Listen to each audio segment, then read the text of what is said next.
गंगावती नदी के पास एक गांव हुआ करता था। उस गांव का नाम था गंगानगर। गंगावती बारिश के मौसम में भरकर गंगानगर में आ जाती थी। तब पूरा गांव पानी में डूब जाता था।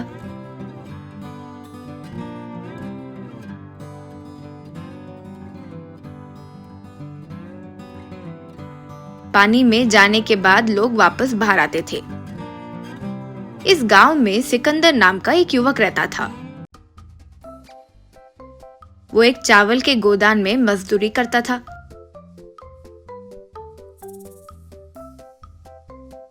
चावल के बोरियों को लॉरी में चढ़ाना उसका काम था। उसकी शादी हो गई थी और बच्चे भी थे। माता पिता भी थे। उन सबकी देखभाल करने की जिम्मेदारी उसी की थी। इसीलिए मिले मजदूरी के पैसे काफी नहीं होने से वो दुखी रहता था। इसीलिए वो दूसरा काम भी करता था। वो ये था कि जब गांव में बाढ़ आती तो नाव लेकर पानी में जाकर एक लकड़ी से पानी में वस्तुएं ढूंढना शुरू करता था। उन्हें ऊपर लाता था। उसमें अगर कुछ कचरा होता तो फेंक कर कोई महंगी चीज होती तो ले लेता था। इस तरह उसे पैसे, सोना, ऐसे कुछ अच्छी चीजें मिल जाती थी। वो मेहनत से ढूंढता था, फिर उन्हें दुकान में बेचकर पैसे कमाता था। एक दिन गोदान में बोरी उठा रहे सिकंदर को टीवी पर लेडी न्यूज रीडर, आज की मुख्य समाचार, जोरदार बारिश की वजह से गंगावती से बाढ़ आने की संभावना है, इसीलिए वहाँ के गांव वाले सावधान रहें, यूं बोली। वो सुनकर सिकंदर, आहा, इस बार बाढ़ में पता नहीं क्या मिलेगा। कोई अच्छी चीज मिली और 4 पैसे और मिलेंगे तो अच्छा रहेगा, यूं सोचा। जैसे सोचा वैसे ही बाढ़ आई और गांव डूब गया। सिकंदर नाव लेकर पानी में जाते हुए लकड़ी से पानी में ढूंढना शुरू किया। लकड़ी को बाहर निकाल कर देखा तो उसमें एक आईफोन दिखाई दिया।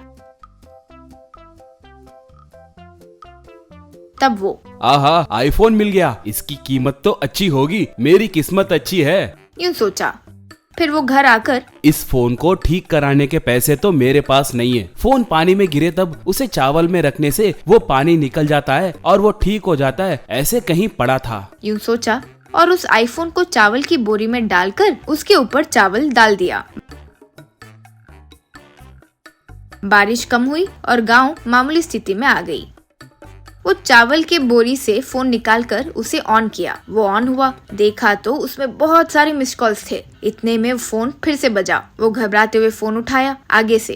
हेलो राजन भाई, क्या हुआ? फोन बंद आ रहा था। खैर, शाम को 4 बजे पिज्जा शॉप के पास हमारा आदमी तुम्हारे आदमी को माल देगा। कोड के तौर पर वो कहेगा, आज आसमान नीला है, तुम्हारा आदमी, हाँ बादल भी छाए हुए हैं, यूं जवाब में कहलवाना, ठीक है ना? रखता हूँ भाई, कहकर फोन काट दिया। सिकंदर, ओहो, तो ये फोन राजन नाम के आदमी का है। वैसे क्या माल होगा, देखते हैं कि क्या है, यूं सोचा।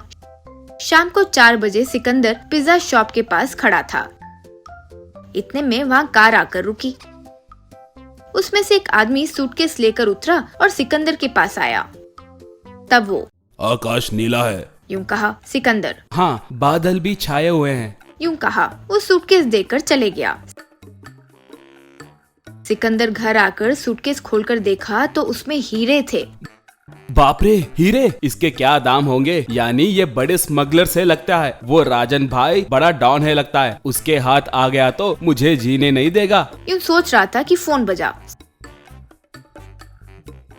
सिकंदर फोन उठाकर, हेलो, यूं कहा। आगे वाला, हेलो, कौन बात कर रहा है? यूं पूछा। सिकंदर, मुझे फोन मिलाकर कौन बात कर रहा है यूं पूछ रहे हो? तुम कौन हो, यूं कहा। तब वो, ये तुम्हारा फोन नहीं है, मेरा फोन है, मेरा नाम राजन है, यूं कहा। बस सिकंदर की दिल की सांसें रुक गई। तब वो, भाई मेरा नाम सिकंदर है, मुझे माफ करो भाई, ये मेरा फोन नहीं है, ये मुझे पानी में मिला भाई। अभी कोई फोन मिलाकर हीरे भी देकर गया है, वो मेरे पास ही है भैया। मैं हाथ जोड़ता हूँ, मुझे कुछ मत करो। आपका फोन आपको दे देता हूँ, आपके हीरे भी दे देता हूँ। आप जहाँ आने के लिए बोलोगे वहाँ आऊंगा भाई, यूं कहा। राजन, तुम्हें आने की जरूरत नहीं है, मैं ही तुम्हारे पास आऊंगा। तुम्हारा एड्रेस बोलो, यूं कहा। सिकंदर ने एड्रेस दिया। थोड़ी देर में उसके घर के सामने एक हेलीकॉप्टर आकर उतरा।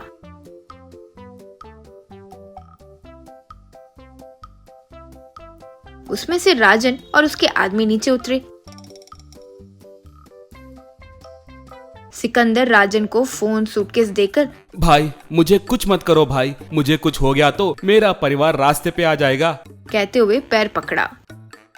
तब राजन, अरे सिकंदर डरो मत, मैं तुम्हें कुछ नहीं करूंगा। मेरे फोन में मेरा माफिया साम्राज्य, मेरा धन, सारे डिटेल्स इसमें है, इसलिए वो मेरे लिए इतना जरूरी था। इतनी बड़ी मदद करने के लिए मैं तुम्हें 10 करोड़ पैसे दे रहा हूँ, ले लो। कहकर एक ब्रीफकेस में पैसे दिया। सिकंदर खुशी से नमस्कार किया।